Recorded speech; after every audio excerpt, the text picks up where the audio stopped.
Olá, seja muito bem-vindo ao nosso programa Pesquisa em Foco.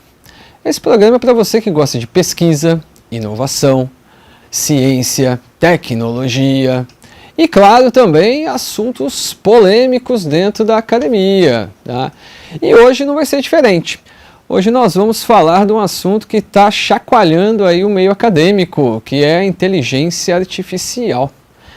E para falar de inteligência artificial, a gente sempre traz aqui um especialista no assunto. E é claro que eu tenho a honra de trazer o professor doutor Luciel Henrique de Oliveira. Seja muito bem-vindo, Luciel. Obrigado por ter aceito o nosso convite. Obrigado, é um prazer estar aqui. Luciel, eu sempre gosto de começar o nosso bate-papo, né, revisitando aí algumas lembranças, né? Eu acho interessante todo mundo vê a gente pronto, né, e ninguém sabe o tanto que já estudou para a gente poder estar aqui, né, nesse momento. Então eu quero que você conte um pouco da sua trajetória acadêmica, desde a sua graduação até agora. Perfeito. Bom, a minha trajetória é bem multidisciplinar. Minha graduação é em engenharia agronômica, lá na antiga ESAL, hoje UFLA. Né? Então eu sou engenheiro agrônomo, trabalhei um tempo com agronomia, depois eu fiz o meu mestrado lá mesmo na ESAL, atual UFLA, mestrado em administração, e acabei indo para o lado de gestão, né? Fui fazer o doutorado na FGV, onde dei aula por 12 anos, e fiz um pós-doutorado em Campinas, no Ministério da Ciência e Tecnologia, na área de estratégia de inovação. Então, isso tudo me fez entender os dois lados, tanto o lado da produção, que ainda tenho muito trabalho, muita pesquisa na área de agronegócios, e também o lado de gestão. E mais recentemente eu fiquei bastante envolvido com a questão da inteligência artificial, principalmente pelos desafios que nós temos hoje de lidar com grandes volumes de dados. E são esses grandes volumes de dados e a facilidade que a tecnologia nos permite de análise e de tomar decisão de uma forma muito mais assertiva. Então eu comecei a me envolver muito mais com análises estatísticas e depois com as ferramentas de inteligência artificial que nos permitem tomar decisões. Muito bem, Luciel. É bem legal ficar revisitando essas memórias, né? Lembrando de tudo. Mas vamos começar a falar de inteligência artificial. Acho que tem gente que já tá assustado com isso, e realmente em alguns momentos é até chocante a gente ver a inteligência artificial trabalhando ali, né? Sob o nosso ou não tutoriando ali. Não sei até que ponto a gente manda ali em alguma coisa. Mas vamos começar de uma forma bem simples. Vamos explicar para o pessoal que nunca usou, que está começando a usar, ou que está usando e não sabe, o que é a inteligência artificial. Bom, de uma forma bem geral, a gente pode dizer que a inteligência artificial é um campo da computação que está concentrado no desenvolvimento de sistemas e de algoritmos que são capazes de fazer tarefas que normalmente são feitas pelo ser humano, né? Como, por exemplo, entender uma linguagem natural, tomar decisões, resolver problemas e aprender, né? Então, isso tudo feito de uma forma autônoma, de uma forma muito natural e rápida. Então, esse é o ponto principal.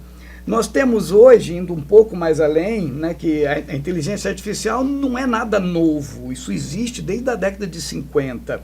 A novidade hoje é que isso se tornou acessível e barato ou grátis, como a gente tem muitos aplicativos, e acessível a qualquer um que se interesse. Esse modelo acessível que nós temos hoje é a chamada inteligência artificial generativa, que esse sim foi um avanço muito grande, que é um subcampo da IA que se concentra na capacidade de gerar conteúdo original e criativo. Pode ser texto, pode ser imagem, música, vídeos. Então nós estamos nesse ponto hoje de uma IA muito mais poderosa e acessível. Nós estamos desde 1950 que começou. Exatamente. E quem que inventou a inteligência artificial? Teve algum propósito, teve algum motivo que Que ele quiser, vou inventar, porque é um código, vou fazer isso. Qual que é o início? Não foi inventada por uma pessoa propriamente dita, né, em um momento específico. Na verdade, ela foi sendo criada como resultado de contribuições de muitos pesquisadores desde a Segunda Guerra Mundial. Né? É interessante, a gente pode citar alguns autores que ficaram célebres. Um dos mais conhecidos é o Alan Turing, né, que tem filme, que tem livros, mas o John McCarthy também contribuiu muito, Herbert Simon. O Alan Turing mesmo ficou muito famoso porque ele criou, na década de 60, o famoso teste de Turing, que era um teste que nos permitia saber até que ponto eu estava falando com uma máquina ou com uma pessoa. Recentemente, esse modelo de inteligência artificial generativa, o ChatGPT, ele passou no teste de Turing. Né? Então, ou seja, nesse momento estamos diante de uma nova fase, uma nova realidade que a máquina já consegue realmente simular o padrão de pensamento humano. Então, antigamente, eles tinham outro formato de inteligência artificial, não o que está disponibilizado para nós hoje. Exatamente. Essa hoje é muito mais poderosa, muito mais acessível e com uma capacidade de aprendizado muito grande que a gente não via antes. E qual foi o propósito de liberar essa novidade, vamos dizer assim, para nós? Teve algum motivo ou foi natural? Então, vamos... Ou jogar a bomba e falar, vamos ver o que acontece. Vamos por partes. Você tinha me perguntado antes qual o propósito, né? Desde a década de 50. A ideia, naquela época que surgiu, basicamente, automatizar tarefas. Certo. Principalmente tarefas muito cansativas, muito penosas, né? Melhorar a eficiência, melhorar a produtividade e explorar o conhecimento humano, sistematizar para avanço científico. Esse foi o ponto inicial. Agora, o fato de colocar isso à disposição do público hoje, muitas vezes gratuitamente, antes de tudo é uma forma de testar em larga escala e de trazer aprendizado, porque tudo que nós fazemos com uma interação de IA está sendo registrado, monitorado e retorna em forma de aprendizado. Então isso amplia muito mais a capacidade e a velocidade de crescimento. Perfeito, mas é algo que pode ficar sem controle. Né? Então exato. Os dados compilados, porque a gente está criando, né, tem inteligência artificial, toma decisões, então é perigoso, né, vamos dizer assim, se não tiver um controle. Então é essa discussão que nós temos há muito tempo com relação à internet também, né? A internet não tem um órgão central que controle. Ela é autônoma e distribuída. Não há um computador que centralize tudo, o que seria muito vulnerável, né? Então, a IA tem o mesmo propósito, não tem controle. Não tem controle, mas ela toma decisões e ela te induz. Exato. Já a internet já não faz isso, ela te direciona, né? Exato. Então, dá para ir longe na conversa. Dá para ir longe nessa história. Mas vamos pensar agora em meio acadêmico.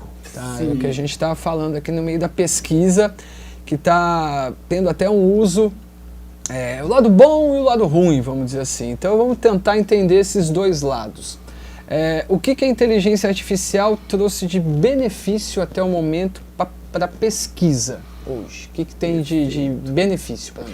Nós estamos ainda numa fase muito inicial, estamos aprendendo muito, né? Mas ela trouxe um monte de impactos positivos para a pesquisa acadêmica, né? A gente tem muito avanço em todas as áreas, né? A área de saúde, por exemplo, é uma das que está bastante avançadas nisso, para auxílio no diagnóstico, né? A gente tem vários sistemas hoje que conseguem, por exemplo, fazer leituras de diagnósticos, de radiografias ou de exames clínicos e comparar com um imenso volume de dados de outros exames e detectar padrões. Né? Então isso amplia muito a possibilidade de fazer até mesmo com base na análise de grandes conjuntos de dados, fazer, por exemplo, uma previsão de um surto de doença ou de uma nova pandemia, ou até mesmo a descoberta de novos medicamentos que tenham sido eficazes em alguma situação. Um outro uso muito interessante, que aí vários colegas e estudantes já têm usado, é a tradução automática. Né? Hoje não tem desculpa mais alguém falar que não sabe inglês ou francês ou russo, você facilmente consegue traduzir um artigo. Né? Inicialmente era muito fraco, era muito ruim, hoje está muito bom, mesmo acessível pelo o Google Translator, que todo mundo tem acesso, está muito melhor hoje do que era alguns anos atrás. Então isso já foi um avanço muito grande. Outra coisa muito interessante também é essa capacidade de descobrir conhecimento em grandes volumes de dados. Hoje a gente está vivendo nessa fase do Big Data, temos um volume imenso de dados, tudo que a gente vive, seja no comércio, seja na área de saúde, na área educacional, nós estamos gerando dados. E esses dados estão ficando armazenados em grandes servidores, que o tempo todo estão sendo processados para gerar informação, para gerar conhecimento. Isso vale muito dinheiro. Né? As empresas estão bastante interessadas nisso, né? Ainda que a gente tenha a Lei Geral de Proteção de Dados, a gente sabe que isso muitas vezes não é suficiente.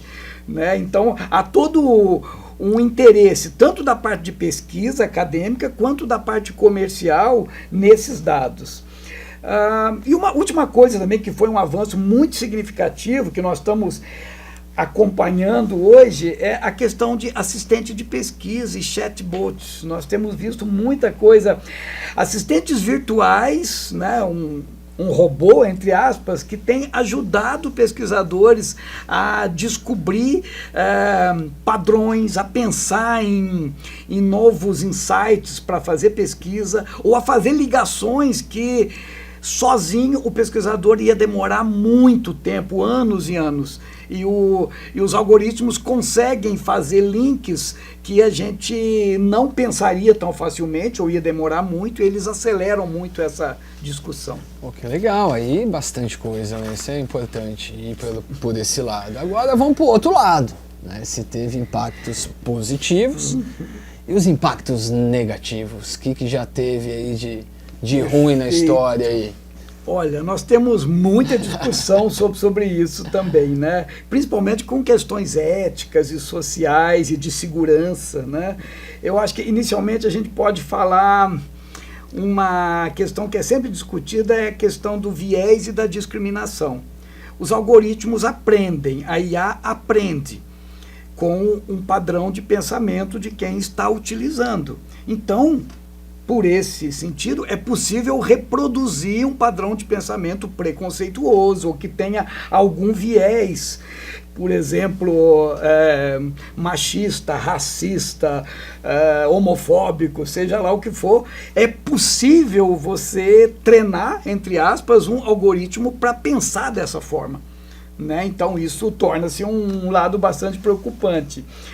Um outro é a questão dos deepfakes, né? A gente viu e tem visto a facilidade com que se cria deepfakes hoje, vídeos, áudios falsos, e que tem, né, um impacto muito grande nas nossas ações e decisões. Isso ficou claro durante as eleições, né, passadas.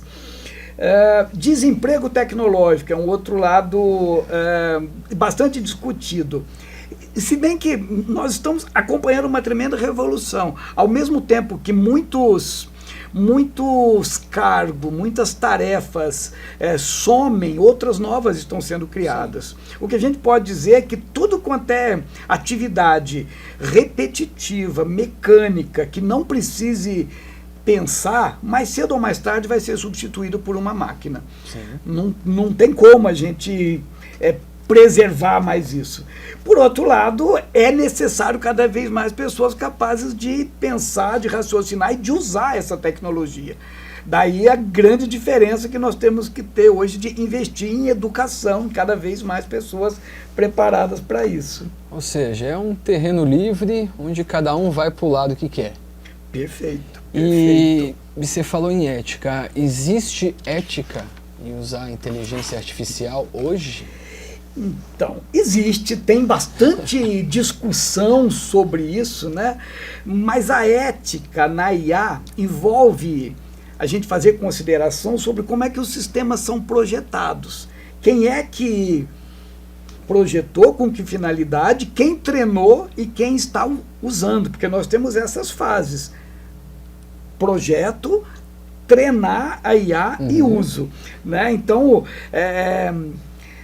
pode haver desvios éticos aí no uso que eu vou fazer ou desde o próprio projeto, né? Então a gente tem muita discussão ética. Por exemplo, além dessa questão que eu falei de discriminação e de viés, a questão de privacidade, do uso de dados pessoais, vigilância em massa, por exemplo, vendas de dados sem o consentimento dos usuários, né? Ainda que a LGPD tente impor isso, monitoramento invasivo online, né? A gente lembra o próprio Steve Jobs, quando vivo, ele tinha mania de tampar a câmera do notebook dele, que ele não confiava nisso, já naquela época.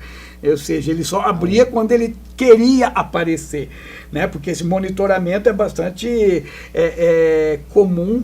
Há quem diga hoje que a IA está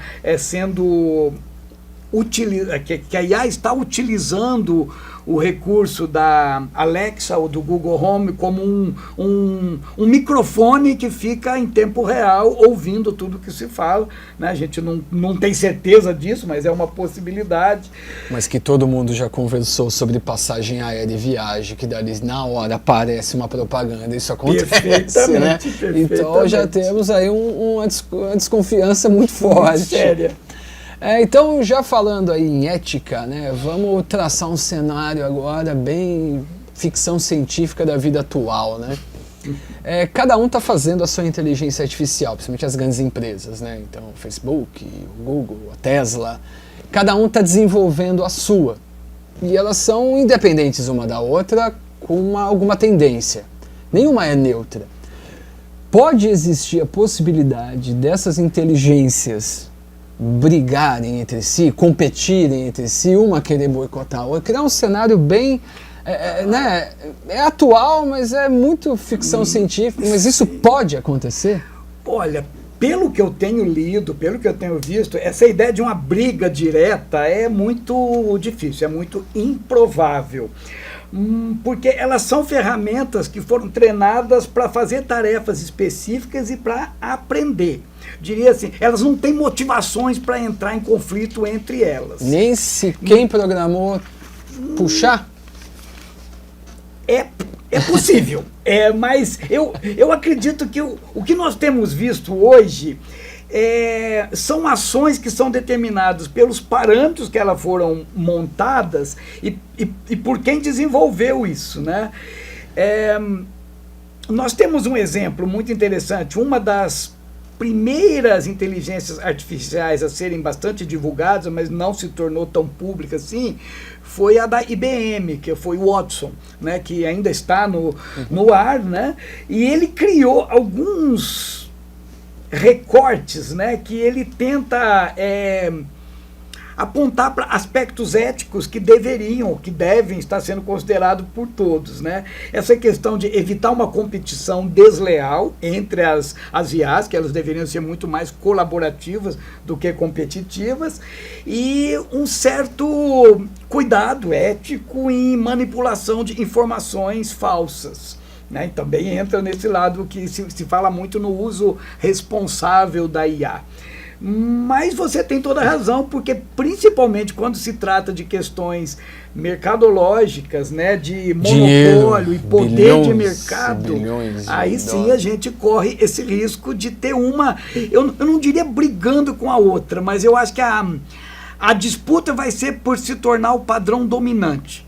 Algo que, né, como o Google derrotou os outros mecanismos de busca, eu acho que nós temos o risco de chegar nesse ponto, que um desses modelos vai se tornar o padrão muito mais dominante, ou porque ele é mais rápido, porque ele é melhor, ou porque ele é grátis, enquanto outros são pagos. Mas olha que coisa mais louca que eu vou falar agora, né? a inteligência artificial é muito rápida, né? Então ela é muito mais rápida que nós, vamos dizer assim. Sim. A gente conseguiria acompanhar essa briga, né? Já que a velocidade deles é muito alta, né? Então assim, eles poderiam estar ali fazendo coisas entre eles e a gente nem iria perceber isso, né? Seria um negócio assim, né? Acho que a hora que perceber já foi. É verdade, é verdade. Né? Então a ideia é ter responsabilidade. É claro que essas grandes empresas, a gente não tem aí como conversar com eles, né? Porque o que manda aí no final é o dinheiro para eles. Mas a gente consegue, pelo menos, dar dicas para os nossos alunos, aqueles que estão sob a nossa tutoria. Afinal, a gente está aqui para auxiliar, para ensinar. E para quem está começando agora a utilizar ou já está usando há um tempo, é interessante a gente saber o que pode, o que não pode.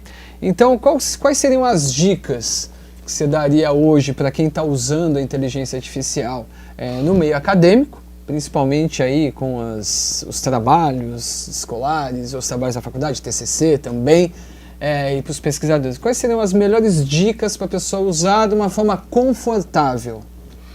Olha, a gente poderia dizer assim, eu acho que, em primeiro lugar, é necessário entender os fundamentos da IA. Entender um pouco os conceitos que estão por trás dessa tecnologia, como é que funciona, por exemplo, o aprendizado de máquina. Não necessariamente que a pessoa vai ter que se tornar um programador, mas ele entender a lógica de um algoritmo, entender as técnicas pelas quais os dados são processados. Depois, definir muito claramente os objetivos. Para que o aluno ou o professor vai usar a IA? Para uma finalidade de pesquisa, para uma finalidade de aprendizado, para se preparar para um exame.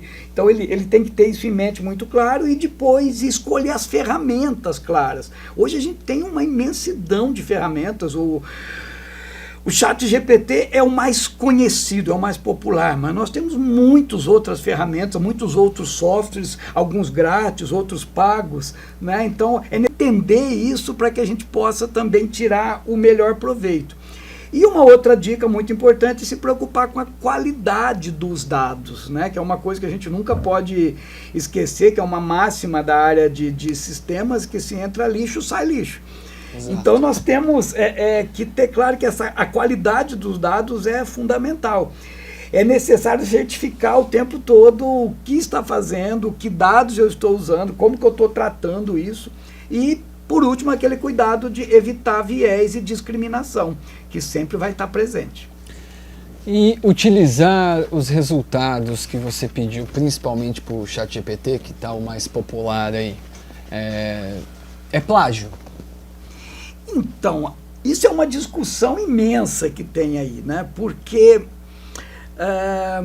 no início, até quando o ChatGPT tornou-se mais acessível, a gente chegou a ver alguns colegas, professores, né, de universidades no exterior, que chegaram a colocar no resumo que aquele artigo foi feito em colaboração com o ChatGPT. Hoje não se faz mais isso, mas a grande preocupação é o seguinte: nós temos visto vários usos diferentes, né? Eu posso usar a IA para desenvolver um artigo inteiro, o que aí seria considerado não necessariamente plágio, porque ele não faz um plágio, ele cria realmente, né? Mas fica essa dúvida, quem é o autor disso? Exatamente. Né? Por outro lado, uma coisa que ele falha ainda bem, né? A gente, todo mundo que já tentou usar, se pede que sobre qualquer assunto ele faça citações, normalmente ele cita dados que não existem. Ele inventa uma bibliografia que você vai procurar, aquilo não existe. É um bug do sistema que está sendo corrigido, né? A gente espera que daqui a um tempo isso não vai acontecer mais. Mas um uso que nós temos hoje que é muito polêmico, por exemplo, eu como pesquisador escrevo um texto, e eu pego esse texto e coloco no ChatGPT e peço para ele melhorar, para ele refinar, para ele melhorar os termos técnicos, ou para ele fazer uma versão para o inglês ou para o francês, né? como é que fica essa autoria, né? Então a gente tem que entender, essa é uma discussão muito, muito antiga já nesse setor, que a gente pode entender a inteligência artificial como se fosse uma calculadora. É uma ferramenta que eu tenho. O uso que eu vou fazer dessa ferramenta sou eu que decido. Ninguém pode ser contra hoje a gente usar uma calculadora ou usar uma planilha eletrônica. E a inteligência artificial está indo nesse mesmo caminho. Ela vai potencializar muito o nosso desenvolvimento e a nossa produção. A questão é como usar isso, né? Mas aí quando a gente pega alguns textos criados, existem os verificadores de texto para inteligência artificial, inclusive algumas revistas colocam até um percentual que pode, não pode. E esses verificadores, você pega um texto, coloca ali, inclusive ele sublinha ali em amarelo o que é. Isso é confiável? Olha, eles estão se aperfeiçoando, estão ficando cada vez mais confiáveis, sim. Né? Por exemplo, eu posso pegar um texto meu que eu escrevi, colocar lá e aparecer que pode ser da inteligência artificial, ou isso é quase impossível de acontecer? Depende do verificador que você usar. Aí que tá, nós temos vários, né? Eles fazem uma busca, mas baseada num treinamento, num algoritmo que ele teve. Então, isso é um padrão, né? Isso, ele vai tentar comparar aquilo com várias fontes, ele tem que ter uma configuração adequada para isso, né? E como tem vários, nada impede também que junto com esses verificadores a gente faça uma verificação manual, que a gente faça ainda é o nosso olhar técnico, né? Mas existem muitos, eu posso citar um dos mais conhecidos hoje, o chamado Copscape, que é um gratuito, que funciona bem. Um outro chamado PlagueScan, que também é bom, mas o mais confiável hoje, que as próprias revistas estão usando, é um pago, que é o Turnitin. Esse é bem mais robusto, ele só tem a versão paga, e as revistas mais sérias têm utilizado bastante dentro desse esquema que você falou. Elas limitam, é aceitável, por exemplo, no máximo 20% de uso de IA. E esses sistemas acusam qual é o limite, qual a porcentagem que ele tem. Ou seja, a gente tem que tomar muito cuidado de usar de forma aí indiscriminada o chat. Então você aí, aluno que está fazendo TCC, está começando a escrever, né? Cuidado. Que é uma coisa tentadora, né? É muito tentador para sempre o vai aluno. para o lado mais fácil, Sim. né? Eu tenho feito bastante pesquisa, bastante trabalho nessa área. A gente tinha falado antes, eu montei um grupo, nós temos um grupo no WhatsApp que hoje tem quase 400 professores do Brasil inteiro, de todas as áreas, que estão interessados nesse tipo de assunto. E uma coisa que a gente discute muito, que eu tenho feito e vários outros colegas têm feito, é, na sala de aula, estimular o uso. Né? Então, o aluno com seu celular ali, a gente lança uma questão, lança um exercício, alguma coisa, pede que eles busquem, de acordo com a forma que o aluno faz a pergunta, vem respostas diferentes, às vezes até contraditórias. Outras se completam, outras se contradizem, e aí a gente vai discutindo sobre esse uso, né? Porque nós acreditamos que não tem como ser contra, a gente tem que entender. Sim, tem que usar para poder entender, discutir cada vez mais, que a gente está fazendo agora. Usar da melhor forma possível. Porque problemas vão, tudo que é novidade, né, problemas vão acontecer, até gerar acredito que não vai ter um regulamento único para o uso, porque certamente que não. Né, cada um vai ter a sua visão, né, eu acho que é só o cuidado mesmo, e é bom que a gente aprende como bolar as ideias para obter as respostas, né? Então, você saber perguntar, então podem usar à vontade, mas cuidado aí com o Ctrl+C, Ctrl+V, né? Luciano, a gente sempre, claro que a gente podia ficar aqui horas conversando, mais tempo, vamos fazer outros, já te convido para o próximo, que com certeza uma discussão até um pouco mais avançada, porque a gente não falou também, só comentou, né, dos vídeos, das imagens que já saíram aí, né, que você pede para ele fazer uma imagem, né, até aonde isso é legal, não é legal, como que a gente sabe se é verdade ou não, né? Então, entrar nesse assunto, com certeza, vai ser um próximo programa que a gente vai fazer, com certeza. Mas eu gosto de encerrar sempre com aquela pergunta que você sempre quis que alguém te fizesse e nunca te fizeram. Você já me mandou essa pergunta, então eu vou te fazer ela, né? Falando da inteligência artificial, né? Ela vai... a gente pode dizer hoje que ela é uma criança que está crescendo, né? Exato. A inteligência artificial, ela vai chegar num ponto dela ter um conhecimento, um autoconhecimento, e se ela tiver toda essa própria decisão, vamos dizer assim, se materializar, vamos dizer, né? Como que a gente vai lidar com isso? Dela chegar a ter uma consciência mesmo. Isso. Olha, é muito intrigante essa questão, porque isso nos leva já mais para o lado filosófico da coisa, né? Nos desafia a pensar em um futuro, e a gente tem muito filme que mostra isso, um futuro onde a inteligência artificial pode alcançar um nível de sofisticação que chega muito perto de uma forma de consciência, ou chega a ser, propriamente dito, uma consciência, ou como um ser, vamos dizer, um ser entre aspas, né? E aí a gente surge muita discussão se esses atributos fazem dessa máquina algo mais que uma máquina, né? Então nos leva a refletir também sobre consequências éticas, né? Como é que a gente vai tratar entidades conscientes que nós estamos criando, ainda que esteja dentro de uma máquina? Elas têm algum direito? A gente deve conceder direito para essas entidades? Como é que a gente deve garantir que a IA seja usada de uma maneira ética e responsável nas decisões que ela, porventura, comece a tomar? Hoje a gente já tem situações de IA gerenciando, por exemplo, investimentos na bolsa, em vários sites de investimento, e conseguindo ganhar dinheiro muito mais rápido do que a própria pessoa faria, né? Mas e se ela fizer algo errado e der um calote ou quebrar, ela tem responsabilidade? A gente ainda não tem resposta para isso, né? É um futuro muito complexo.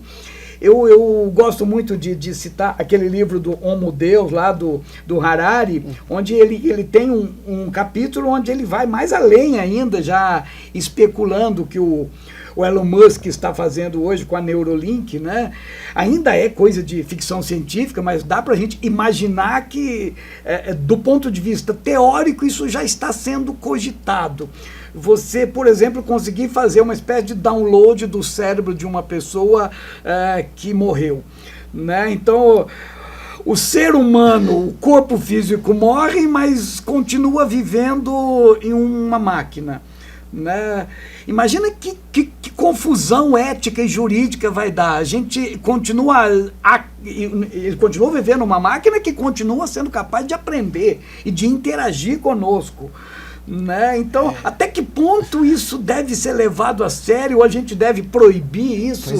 Entende? Surreal. São coisas que nós não temos resposta. E que intriga todo mundo, né? E não é tão a longo prazo assim, né? Então, não é tão a longo prazo. Está mais próximo do que a gente... Então, o interessante é que a gente vai conversar desse mesmo assunto daqui 6 meses, e esse nosso papo já ficou atrasado. Exatamente. Né? Porque as coisas estão andando numa velocidade absurda. Então, a velocidade de processamento no passado dobrava a cada 4 anos. Hoje está dobrando a cada 6 meses. E a tendência é que acelere cada vez mais. Então é muito rápido e torna-se muito difícil a gente prever qualquer coisa. Ah, maravilha. Luciano, vamos ter que parar aqui, senão vai longe essa nossa conversa, mas eu não vou falar tchau, vou falar até logo, porque com certeza a gente vai continuar essa conversa aqui. Queria agradecer demais a sua presença nesse papo. Espero que você tenha aprendido bastante, como eu aprendi. Agradecer demais aí a sua participação e o seu tempo aqui para nós. E queria encerrar hoje agradecendo aí a audiência de todos. E se você gostou aí, se inscreva no canal, acompanhe o nosso Pesquisa em Foco, que com certeza aí o próximo programa promete trazer assuntos atuais e bem interessantes para você que gosta da pesquisa. Obrigado aí, até a próxima.